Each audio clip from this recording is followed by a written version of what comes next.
আমার যে সাপে কাটছে এই কথা কি যেন কেউ জানতে না পারে। তোমার আল্লাহর দোহাই ডাক্তার, তোমার আল্লাহর দোহাই। তোর বাপের মনে হয় বিয়ার চিন্তায় মাথা মুথা খারাপ হয়ে গেছে। কি জন্য?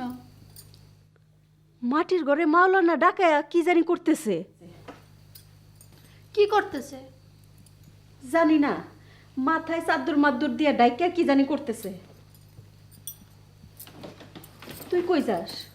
তুই বিয়ার কন্যা এক জায়গায় থাকবি, যখন তখন এই গরু ওই গরু করবি না। আপনারা চুপ করে আছেন কি জন্য? গীত ধরেন। নীলাবালি পরজবতী সৈগ পরজবতী সৈগ। ভাইজান, ভাইজান ডাক্তার এসেছে। কোন পা? ও মাই গড! ডাক্তার, ডাক্তার যা চিকিৎসা করার এখানে করো, আমি হাসপাতালে যাবো না। আমার মায়ের বিয়ে হবে তারপরে যাবো। তো অবুঝের মতন কথা বলছে। আমি অবুঝ কি করবো বলো? আমার যে সাপে কাটছে এই কথা কি যেন কেউ জানতে না পারে। তোমার আল্লাহর দোহাই ডাক্তার, তোমার আল্লাহর দোহাই। আরে আপনি মারা যাচ্ছেন এইটা ইম্পর্টেন্ট, আপনার মেয়ের বিয়ে ইম্পর্টেন্ট। মায়ের বিয়া, জহি মায়ের বিয়া না। এমন এক হাসির ঘটনা ঘটছে শুনলে আপনি? হাসির ঘটনা কি করছে? কি হইছে? শুনুন, ওনাকে সাপে কেটেছে, যত তাড়াতাড়ি সম্ভব ঢাকায় নিয়ে গিয়ে চিকিৎসা করতে হবে।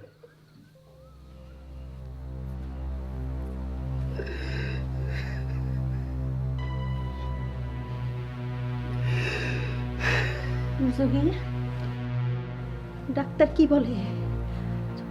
ভাইজান আজ সকালে সাপে কাটছে, আপনারে কই নাই। ও, তোমার বাইরে বিছনায় নিয়ে যাও, ঘরে নিয়ে যাও। বিছনায় আমার শরীরটা ভালো লাগতেছে না, নিয়ে যাও, নিয়ে যাও।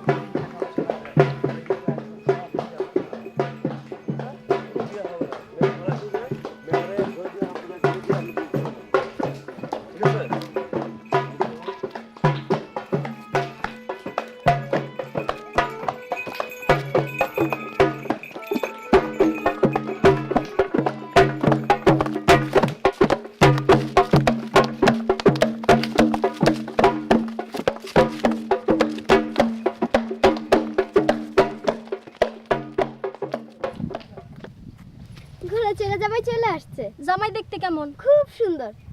জামাই চলে আসছে, আমরা এখনো বসা? ব্যাপারটা তো আমিও বুঝতেছি না। ভাইজান আমি নিজে খবর দিয়ে আসলাম। আমি একবার খোঁজ নিয়ে আসি। খবরদার নড়বা না। এই বস, তুইও বস।